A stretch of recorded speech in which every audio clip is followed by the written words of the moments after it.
1장. 나를 숨긴 첫 번째 코르셋.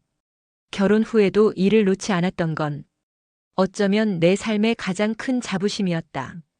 여자의 삶은 이래야 한다. 단정하게 세팅된 테이블처럼 완벽해야 한다.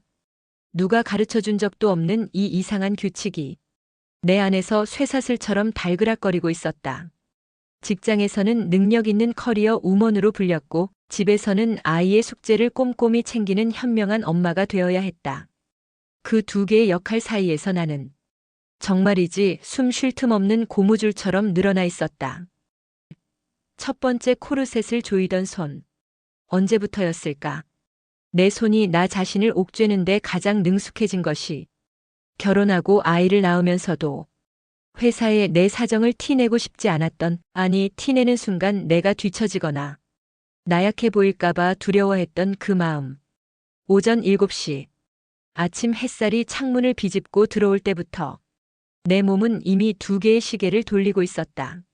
하나는 출근 시계, 다른 하나는 엄마 시계. 남편은 이미 출근하고 없는 고요한 집안에서 나는 미친 듯이 움직였다. 아이의 영양을 고려한 아침 식사. 그날 입을 옷과 가방, 학원 시간표 체크. 내 옷은 대충 걸쳐도 아이의 옷은 다림질을 해야 마음이 놓였다. 그 완벽한 루틴이 깨지는 순간 나 자신이 실패한 것처럼 느껴졌으니까. 아이의 어린이집 선생님이 어머니는 늘 바쁘신데도 아이 옷이 참 깨끗하고 단정해요. 하고 칭찬했을 때 솔직히 말하면 가슴이 뿌듯해지는 대신 나를 짓누르는 돌덩이가 하나 더 추가된 기분이었다. 칭찬이 아니었다. 다음에도 이 정도는 해내야 한다는 무언의 명령이었지. 이것이 바로 내가 스스로 조여맨 첫 번째 코르셋이었다. 보여지는 완벽함, 단 한치의 흐트러짐도 없는 살. 죄책감이라는 시한폭탄.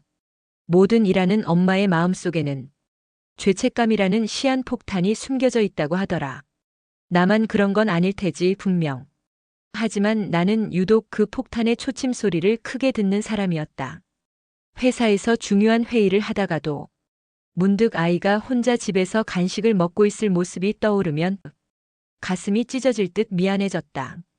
그때 내 머릿속에서 나를 비난하는 목소리가 들려왔다. 내가 돈을 벌겠다고 욕심을 부려서 그래. 아이에게는 내 존재가 전부인데. 아이에게는 완벽한 엄마의 시간을 주지 못했다는 죄책감.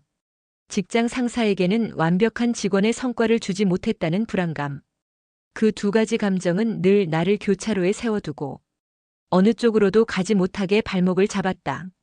가장 결정적인 순간은 아이가 아팠을 때였다. 열이 펄펄 끓어 입술이 하얗게 질린 아이를 친정 엄마에게 맡기고 회사로 향하던 날. 차를 몰면서 얼마나 울었는지 모른다. 나는 정말 나쁜 엄마다.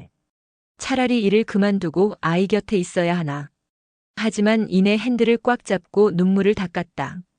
일을 놓지 않았던 건 내가 사회의 일원임을 확인하는 유일한 통로였고 동시에 내 정체성을 지키는 마지막 방패였으니까. 일을 그만두는 순간 나는 오롯이 누구의 엄마로만 남을 것 같았다. 그것이 두려웠다. 죄책감과 자존심이 뒤섞여 만들어낸 이 끈끈한 감정이 나를 얼마나 병들게 했는지 그때는 알지 못했다. 빈틈을 용납하지 못했던 이유. 나의 완벽주의는 사실 내 안에 있는 불안정함을 덮으려는 필사적인 시도였는지도 모르겠다. 겉으로 보이는 나의 삶이 완벽할 때에만 내 내면의 불안과 공허함이 잠시 멈추는 것 같았다. 주변의 시선, 그것도 중요했다. 어쩜 저렇게 일도 잘하고 집안도 잘 챙길까? 하는 그 한마디가 주는 만족감. 그것은 짧지만 강렬한 마약과도 같았지. 나 스스로에게는 칭찬할 자격을 부여하지 못하면서도 타인의 입에서 나오는 그 말 한마디에 내 존재의 이유를 걸었던 것이다. 한 번은 저녁 식사 자리에서 있었던 일이다. 시어머니께서 우리 며느리는 손이 야무져서 못하는 게 없다고 칭찬하셨다. 평범한 덕담이었는데 말이다. 집에 돌아와 그 말을 되뇌이며 나는 다음 날부터 더 많은 것을 해야 한다고 스스로를 다그쳤다. 손이 야무진 며느리라는 코르셋이 하나 더 추가된 것이다. 야채를 채 썰 때, 청소기로 거실을 밀 때, 심지어 출근길 엘리베이터 앞에서 단정하게 화장한 내 모습을 거울로 볼 때도 나는 끊임없이 나 자신을 감시했다. 이 정도면 완벽하다. 이 정도면 남들에게 부끄럽지 않다.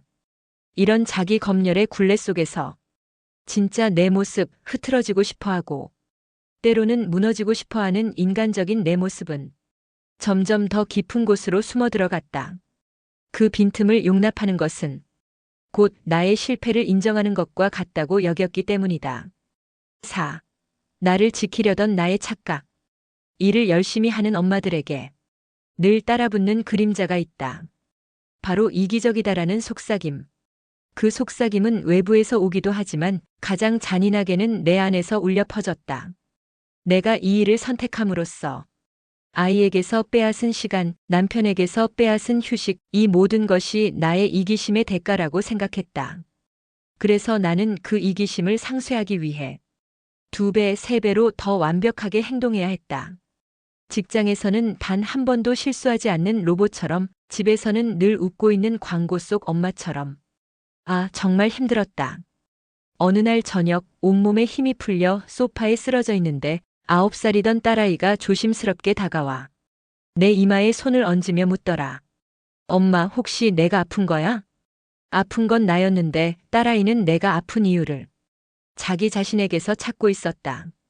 내가 너무 완벽하게 아프지 않은 척, 지치지 않은 척 했기 때문에 딸은 엄마의 피곤함의 원인을 알지 못하고 자신이 혹시 엄마를 힘들게 했나 하고 걱정하고 있었던 것이다.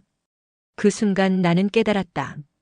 내가 완벽하게 지키려 했던 그 삶이 사실은 나뿐만 아니라 내 가장 소중한 사람들에게까지 불필요한 죄책감을 심어주고 있었음을, 완벽함으로 나를 보호하려던 그 시도가 사실은 나를 더 깊은 고립으로 몰아넣고 가족의 마음까지 멍들게 하는 결과를 낳았음을, 나를 지키려던 나의 착각이었다.